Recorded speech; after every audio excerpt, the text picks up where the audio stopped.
अध्याय 12। बेथानिया में भोज। पास्का के 6 दिन पहले ईसा बेथानिया आए। वहां लाजरूस रहता था, जिसे उन्होंने मृतकों में से पुनर्जीवित किया था। लोगों ने वहां ईसा के सम्मान में एक भोज का आयोजन किया। मर्था परोसती थी और ईसा के साथ भोजन करने वालों में लाजरूस भी था।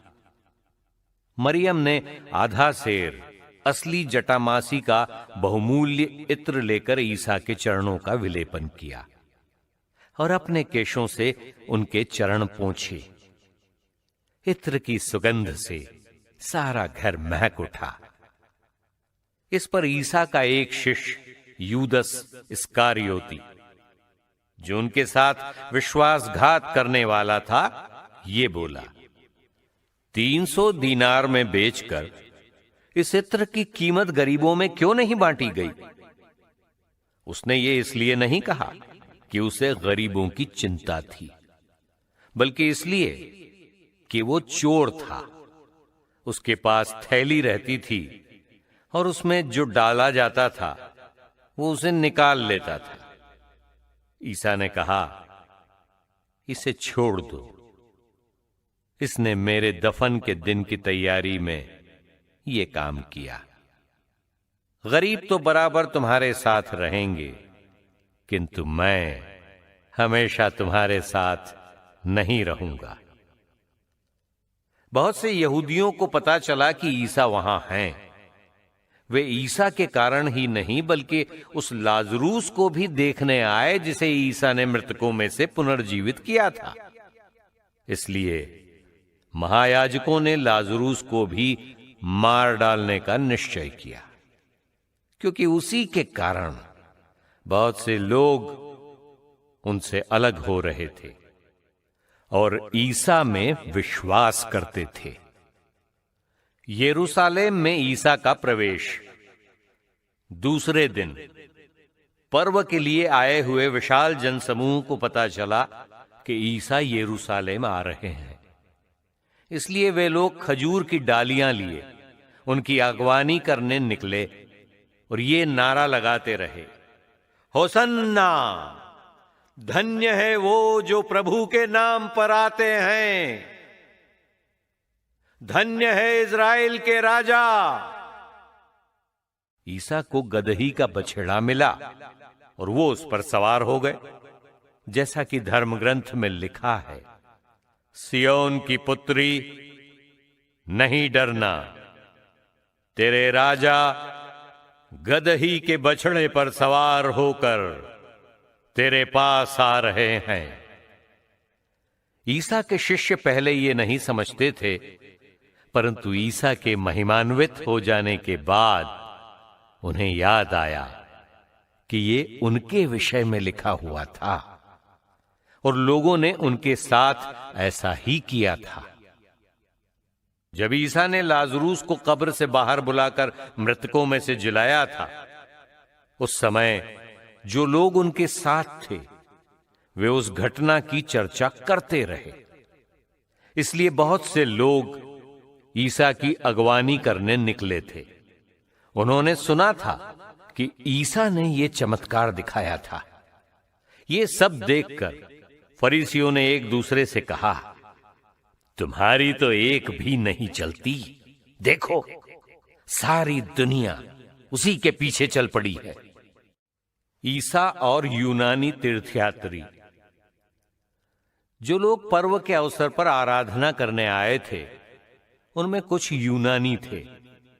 उन्होंने फिलिप के पास आकर यह निवेदन किया, महाशय, हम ईसा से मिलना चाहते हैं। फिलिप गलीलिया के बेतसाइदा का निवासी था। उसने जाकर अंद्रेयस को यह बताया और अंद्रेयस ने फिलिप को साथ ले जाकर ईसा को इसकी सूचना दी। ईसा ने उनसे कहा, वो समय आ गया है जब मानव पुत्र महिमान्वित किया जाएगा। मैं तुम लोगों से ये कहता हूं, जब तक गेहूं का दाना मिट्टी में गिरकर नहीं मर जाता, तब तक वो अकेला ही रहता है, परंतु यदि वो मर जाता है तो बहुत फल देता है। जो अपने जीवन को प्यार करता है वो उसका सर्वनाश करता है, और जो इस संसार में अपने जीवन से बैर करता है वो उसे अनंत जीवन के लिए सुरक्षित रखता है। यदि कोई मेरी सेवा करना चाहता है तो वो मेरा अनुसरण करे। जहां मैं हूं वहीं मेरा सेवक भी होगा। जो मेरी सेवा करेगा मेरा पिता उसको सम्मान प्रदान करेगा। अब मेरी आत्मा व्याकुल है। क्या मैं ये कहूं, पिता इस घड़ी के संकट से मुझे बचा? किंतु इसीलिए तो मैं इस घड़ी तक आया हूं। पिता अपनी महिमा प्रकट कर। उसी समय ये स्वर्गवाणी सुनाई पड़ी, मैंने उसे प्रकट किया है और उसे फिर प्रकट करूंगा। आसपास खड़े लोग ये सुनकर बोले, बादल गरजा। कुछ लोगों ने कहा, एक स्वर्गदूत ने उनसे कुछ कहा। ईसा ने उत्तर दिया, ये वाणी मेरे लिए नहीं बल्कि तुम लोगों के लिए आई। अब इस संसार का न्याय हो रहा है। अब इस संसार का नायक निकाल दिया जाएगा, और मैं जब पृथ्वी के ऊपर उठाया जाऊंगा तो सब मनुष्यों को अपनी ओर आकर्षित करूंगा। इन शब्दों के द्वारा उन्होंने संकेत किया कि उनकी मृत्यु किस प्रकार की होगी। लोगों ने उन्हें उत्तर दिया, संहिता हमें यह शिक्षा देती है कि मसीह सदा रहेंगे। फिर आप ये क्या कहते हैं कि मानव पुत्र को ऊपर उठाया जाना है? वो मानव पुत्र कौन है? इस पर ईसा ने उनसे कहा, अब थोड़े ही समय तक ज्योति तुम्हारे बीच रहेगी। जब तक ज्योति तुम्हारे पास है आगे बढ़ते रहो। कहीं ऐसा न हो कि अंधकार तुमको घेर ले। जो अंधकार में चलता है वो नहीं जानता कि वो कहां जा रहा है। जब तक ज्योति तुम्हारे पास है ज्योति में विश्वास करो, जिससे तुम ज्योति की संतति बन जाओ। ईसा ये कहकर चले गए और उनकी आंखों से ओझल हो गए। यहूदियों का अविश्वास। यद्यपि ईसा ने उनके सामने इतने चमत्कार दिखाए थे, किंतु उन्होंने उनमें विश्वास नहीं किया। यह अनिवार्य था कि नबी ईसायास का यह कथन पूरा हो जाए, प्रभु किसने हमारे संदेश पर विश्वास किया है? किस पर प्रभु का सामर्थ्य प्रकट हुआ है? वे विश्वास नहीं कर सके, क्योंकि ईसायास का एक दूसरा कथन इस प्रकार है, उसने उनकी आंखों को अंधा कर दिया और उनकी बुद्धि कुंठित कर दी है। कहीं ऐसा न हो कि वे आंखों से देखें, बुद्धि से समझ लें, मेरी ओर लौट आएं और मैं उन्हें भला चंगा कर दूं। ईसायास ने यह इसलिए कहा कि उसने उनकी महिमा देखी थी, उसने उनके विषय में भविष्यवाणी की। फिर भी नेताओं में बहुतों ने उनमें विश्वास किया, परंतु वे फरीसियों के कारण ईसा को प्रकट रूप से इसलिए स्वीकार नहीं करते थे कि कहीं सभागृह से उनका बहिष्कार न कर दिया जाए। उन्हें ईश्वर के सम्मान की अपेक्षा मनुष्य का सम्मान अधिक प्रिय था। प्रभु ईसा संसार की ज्योति। ईसा ने पुकार कर कहा, जो मुझ में विश्वास करता है वो मुझ में नहीं बल्कि जिसने मुझे भेजा उसमें विश्वास करता है, और जो मुझे देखता है वो उसको देखता है जिसने मुझे भेजा। मैं ज्योति बनकर संसार में आया हूं, जिससे जो मुझ में विश्वास करता है वो अंधकार में ही नहीं रहे। यदि कोई मेरी शिक्षा सुनकर उस पर नहीं चलता तो मैं उसे दोषी नहीं ठहराता हूं, क्योंकि मैं संसार को दोषी ठहराने नहीं, संसार का उद्धार करने आया हूं। जो मेरा तिरस्कार करता और मेरी शिक्षा ग्रहण करने से इनकार करता है वो अवश्य ही दोषी ठहराया जाएगा। जो शिक्षा मैंने दी है वही उसे अंतिम दिन दोषी ठहरा देगी। मैंने अपनी ओर से कुछ नहीं कहा, पिता ने जिसने मुझे भेजा आदेश दिया है कि मुझे क्या कहना और कैसे बोलना है। मैं जानता हूं कि उसका आदेश अनंत जीवन है, इसलिए मैं जो कुछ कहता हूं उसे वैसे ही कहता हूं जैसे पिता ने मुझसे कहा है। अध्याय 13। ईसा अपने शिष्यों के पैर धोते हैं। पास्का पर्व का पूर्व दिन था। ईसा जानते थे कि मेरी घड़ी आ गई है और मुझे ये संसार छोड़कर पिता के पास जाना है। वे अपनों को जो इस संसार में थे प्यार करते आए थे और अब अपने प्रेम का सबसे बड़ा प्रमाण देने वाले थे। शैतान ब्यारी के समय तक सिमोन इस्करियोती के पुत्र यूदस के मन में ईसा को पकड़वाने का विचार उत्पन्न कर चुका था। ईसा जानते थे कि पिता ने मेरे हाथों में सब कुछ दे दिया है। मैं ईश्वर के यहां से आया हूं और ईश्वर के पास जा रहा हूं। उन्होंने भोजन पर से उठकर अपने कपड़े उतारे और कमर में अंगोछा बांध लिया। तब वे परात में पानी भरकर अपने शिष्यों के पैर धोने और कमर में बंधे अंगोछे से उन्हें पोंछने लगे। जब वे सिमोन पेत्रुस के पास पहुंचे तो पेत्रुस ने उनसे कहा, प्रभु, आप मेरे पैर धोते हैं?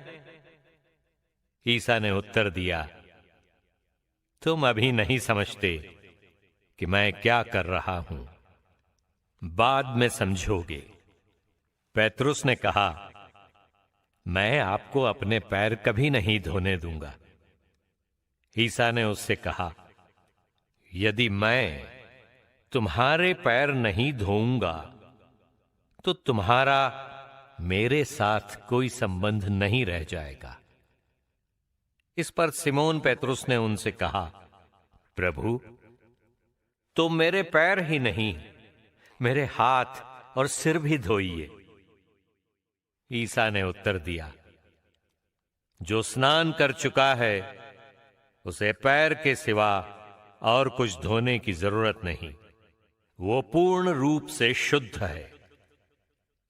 तुम लोग शुद्ध हो किंतु सब के सब नहीं। वे जानते थे कि कौन मेरे साथ विश्वासघात करेगा, इसलिए उन्होंने कहा, तुम सब के सब शुद्ध नहीं हो।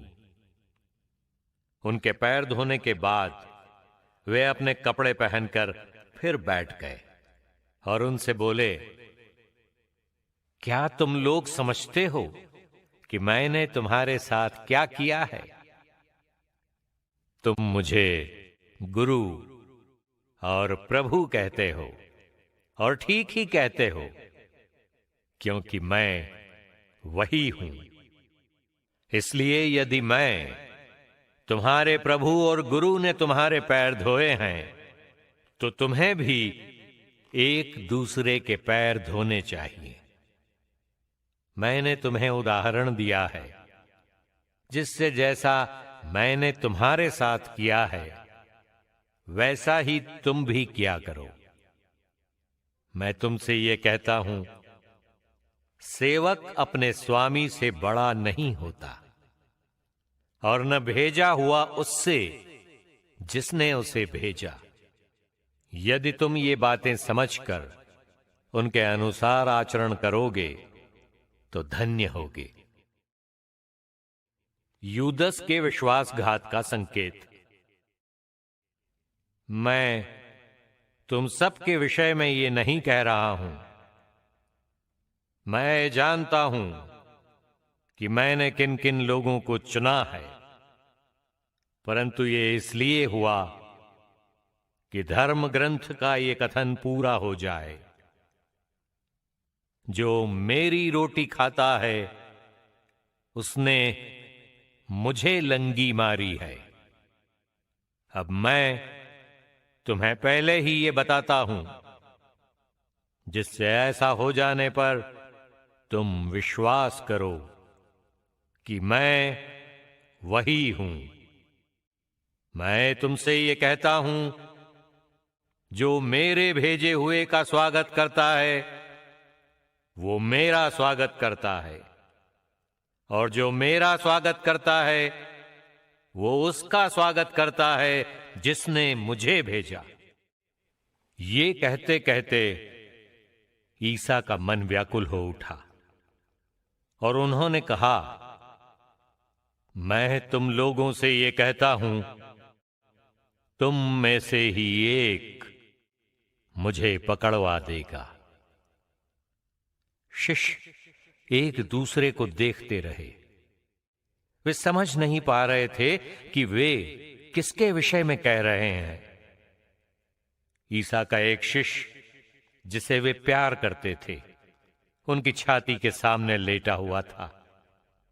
सिमोन पेत्रुस ने उससे इशारे से ये कहा, पूछो तो वे किसके विषय में कह रहे हैं।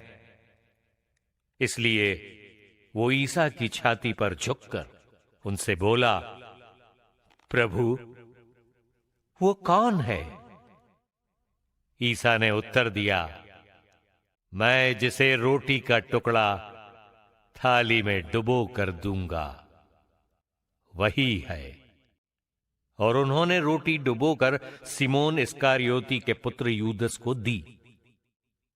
यूदस ने उसे ले लिया और शैतान उसमें घुस गया। तब ईसा ने उससे कहा, तुम्हें जो करना है वो जल्द ही करो। भोजन करने वालों में कोई नहीं समझ पाया कि ईसा ने उससे ये क्यों कहा। यूदस के पास थैली थी, इसलिए कुछ लोग ये समझते थे कि ईसा ने उससे ये कहा होगा कि हमें पर्व के लिए जो कुछ चाहिए वो खरीदना या गरीबों को कुछ दान देना। टुकड़ा लेकर यूदस तुरंत बाहर चला गया। उस समय रात हो चली थी। प्रभु की नई आज्ञा। यूदस के चले जाने के बाद ईसा ने कहा, अब मानव पुत्र महिमान्वित हुआ और उसके द्वारा ईश्वर की महिमा प्रकट हुई। यदि उसके द्वारा ईश्वर की महिमा प्रकट हुई तो ईश्वर भी उसे अपने यहां महिमान्वित करेगा। और वो शीघ्र ही उसे महिमान्वित करेगा। बच्चों, मैं और थोड़े ही समय तक तुम्हारे साथ हूं। तुम मुझे ढूंढोगे, और मैंने यहूदियों से जो कहा था, अब तुमसे भी वही कहता हूं। मैं जहां जा रहा हूं वहां तुम नहीं आ सकते। मैं तुम लोगों को एक नई आज्ञा देता हूं, तुम एक दूसरे को प्यार करो। जिस प्रकार मैंने तुम लोगों को प्यार किया, उसी प्रकार तुम भी एक दूसरे को प्यार करो। यदि तुम एक दूसरे को प्यार करोगे तो उसी से सब लोग जान जाएंगे कि तुम मेरे शिष्य हो। पेत्रुस की भावी निर्बलता। सिमोन पेत्रुस ने उनसे कहा, प्रभु, आप कहां जा रहे हैं? ईसा ने उसे उत्तर दिया, मैं जहां जा रहा हूं वहां तुम इस समय मेरे पीछे नहीं आ सकते। तुम वहां बाद में आओगे। पेत्रुस ने उनसे कहा, प्रभु, मैं इस समय आपके पीछे क्यों नहीं आ सकता? मैं आपके लिए अपने प्राण दे दूंगा। ईसा ने उत्तर दिया, तुम मेरे लिए अपने प्राण दोगे? मैं तुमसे ये कहता हूं, मुर्गे के बांग देने से पहले ही तुम मुझे 3 बार अस्वीकार करोगे।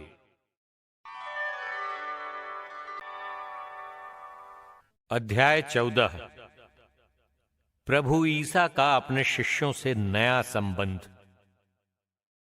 तुम्हारा जी घबराए नहीं, ईश्वर में विश्वास करो और मुझ में भी विश्वास करो। मेरे पिता के यहां बहुत से निवास स्थान हैं। यदि ऐसा नहीं होता तो मैं तुम्हें बता देता, क्योंकि मैं तुम्हारे लिए स्थान का प्रबंध करने जाता हूं। मैं वहां जाकर तुम्हारे लिए स्थान का प्रबंध करने के बाद फिर आऊंगा और तुम्हें अपने यहां ले जाऊंगा, जिससे जहां मैं हूं वहां तुम भी रहो। मैं जहां जा रहा हूं तुम वहां का मार्ग जानते हो। थॉमस ने उनसे कहा, प्रभु, हम ये भी नहीं जानते कि आप कहां जा रहे हैं, तो वहां का मार्ग कैसे जान सकते हैं?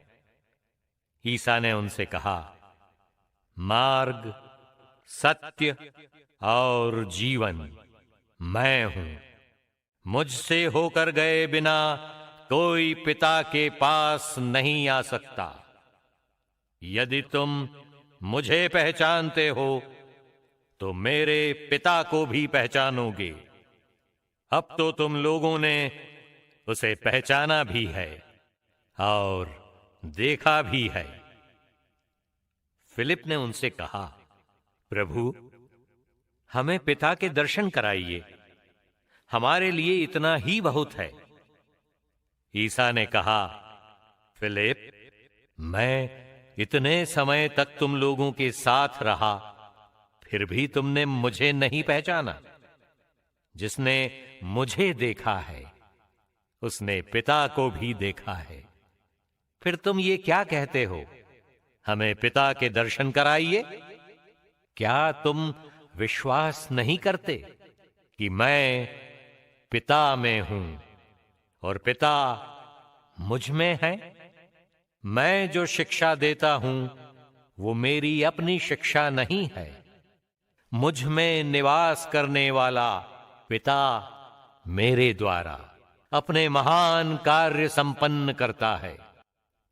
मेरी इस बात पर विश्वास करो कि मैं पिता में हूं और पिता मुझ में है। नहीं तो उन महान कार्यों के कारण ही इस पर विश्वास करो। मैं तुम लोगों से ये कहता हूं, जो मुझ में विश्वास करता है वो स्वयं वे कार्य करेगा जिन्हें मैं करता हूं। वो उनसे भी महान कार्य करेगा, क्योंकि मैं पिता के पास जा रहा हूं। तुम मेरा नाम लेकर जो कुछ मांगोगे मैं तुम्हें वही प्रदान करूंगा, जिससे पुत्र के द्वारा पिता की महिमा प्रकट हो। यदि तुम मेरा नाम लेकर मुझसे कुछ भी मांगोगे तो मैं तुम्हें वही प्रदान करूंगा। पवित्र आत्मा की प्रतिज्ञा। यदि तुम मुझे प्यार करोगे तो मेरी आज्ञाओं का पालन करोगे। मैं पिता से प्रार्थना करूंगा और वो तुम्हें एक दूसरा सहायक प्रदान करेगा, जो सदा तुम्हारे साथ रहेगा। वो सत्य का आत्मा है, जिसे संसार ग्रहण नहीं कर सकता, क्योंकि वो उसे न तो देखता और न पहचानता है। तुम उसे पहचानते हो, क्योंकि वो तुम्हारे साथ रहता और तुम में निवास करता है। मैं तुम लोगों को अनाथ छोड़कर नहीं जाऊंगा, मैं तुम्हारे पास आऊंगा। थोड़े ही समय बाद संसार मुझे फिर नहीं देखेगा, तुम मुझे देखोगे, क्योंकि मैं जीवित रहूंगा और तुम भी जीवित रहोगे।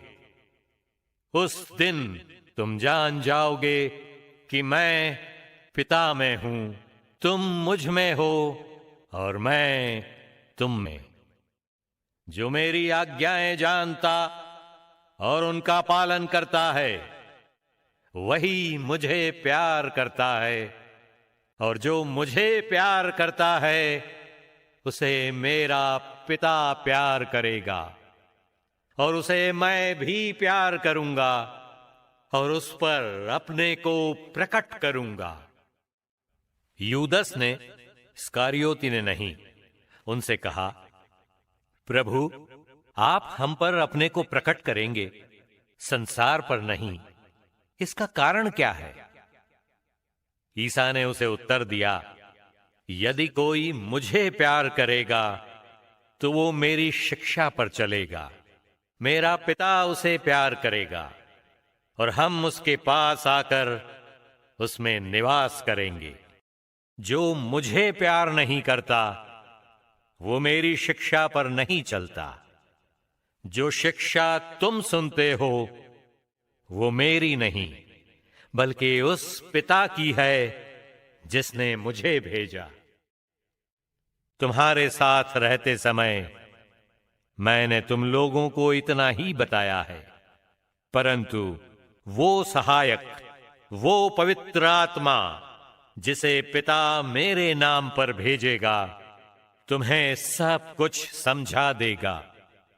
मैंने तुम्हें जो कुछ बताया वो उसका स्मरण दिलाएगा। मैं तुम्हारे लिए शांति छोड़ जाता हूं, अपनी शांति तुम्हें प्रदान करता हूं। वो संसार की शांति जैसी नहीं है। तुम्हारा जी घबराए नहीं, भीरू मत बनो। तुमने मुझको ये कहते सुना, मैं जा रहा हूं और फिर तुम्हारे पास आऊंगा।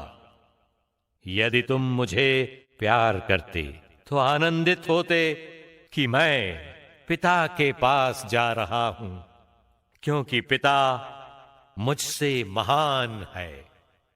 मैंने पहले ही तुम लोगों को ये बताया, जिससे ऐसा हो जाने पर तुम विश्वास करो। अब मैं तुम लोगों से अधिक बातें नहीं करूंगा, क्योंकि इस संसार का नायक आ रहा है।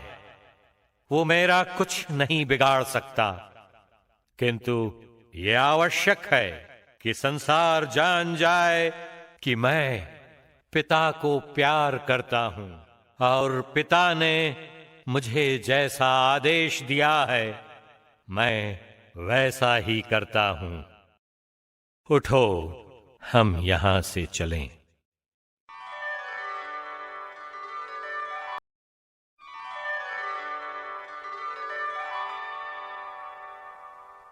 अध्याय 15। मैं सच्ची दाखलता हूं। मैं सच्ची दाखलता हूं और मेरा पिता बागवान है। वो उस डाली को जो मुझ में नहीं फलती काट देता है और उस डाली को जो फलती है छांटता है, जिससे वो और भी अधिक फल उत्पन्न करे। मैंने तुम लोगों को जो शिक्षा दी है उसके कारण तुम शुद्ध हो गए हो। तुम मुझ में रहो और मैं तुम में रहूंगा। जिस तरह दाखलता में रहे बिना डाली स्वयं नहीं फल सकती, उसी तरह मुझ में रहे बिना तुम भी नहीं फल सकते। मैं दाखलता हूं और तुम डालियां हो। जो मुझ में रहता है और मैं जिसमें रहता हूं वही बहुत फलता है, क्योंकि मुझसे अलग रहकर तुम कुछ भी नहीं कर सकते। यदि कोई मुझ में नहीं रहता तो वो सूखी डाली की तरह फेंक दिया जाता है।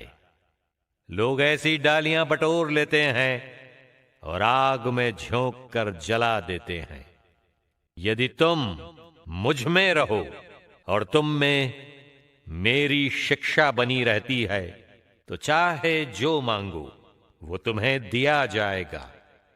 मेरे पिता की महिमा इससे प्रकट होगी कि तुम लोग बहुत फल उत्पन्न करो और मेरे शिष्य बने रहो।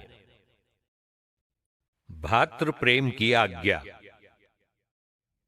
जिस प्रकार पिता ने मुझको प्यार किया है उसी प्रकार मैंने भी तुम लोगों को प्यार किया है। तुम मेरे प्रेम में दृढ़ बने रहो।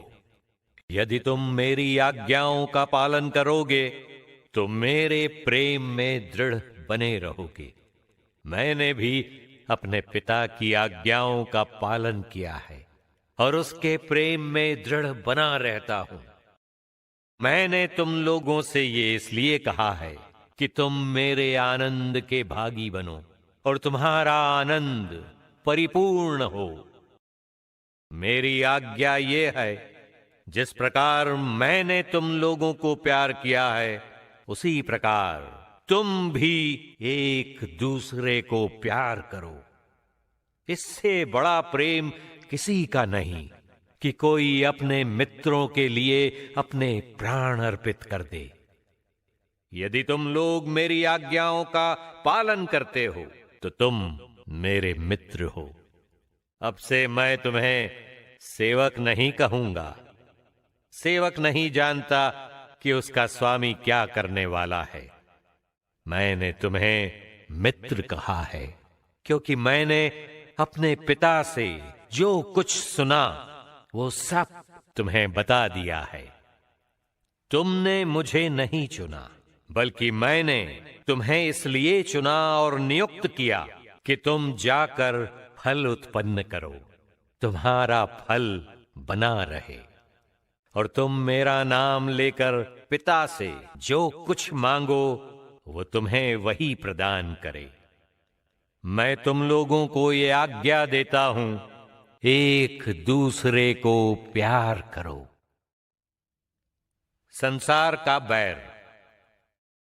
यदि संसार तुम लोगों से बैर करे तो याद रखो कि तुमसे पहले उसने मुझसे बैर किया। यदि तुम संसार के होते तो संसार तुम्हें अपना समझकर प्यार करता, परंतु तुम संसार के नहीं हो, क्योंकि मैंने तुम्हें संसार में से चुन लिया है। इसीलिए संसार तुमसे बैर करता है। मैंने तुमसे जो बात कही उसे याद रखो। सेवक अपने स्वामी से बड़ा नहीं होता। यदि उन्होंने मुझे सताया तो वे तुम्हें भी सताएंगे।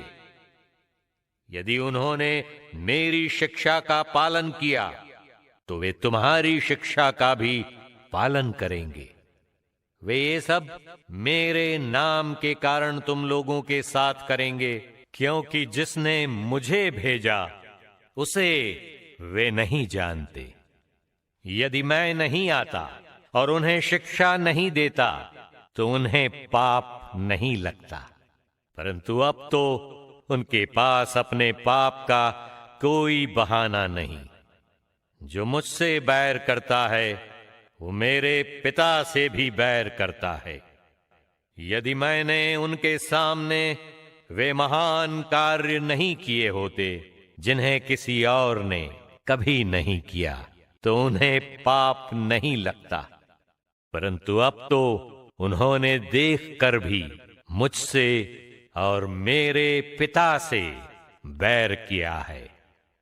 ये इसलिए हुआ कि उनकी संहिता का ये कथन पूरा हो जाए। उन्होंने अकारण ही मुझसे बैर किया। जब वो सहायक पिता के यहां से आने वाला वो सत्य का आत्मा आएगा, जिसे मैं पिता के यहां से तुम लोगों के पास भेजूंगा, तो वो मेरे विषय में साक्ष्य देगा और तुम लोग भी साक्ष्य दोगे, क्योंकि तुम प्रारंभ से मेरे साथ रहे हो।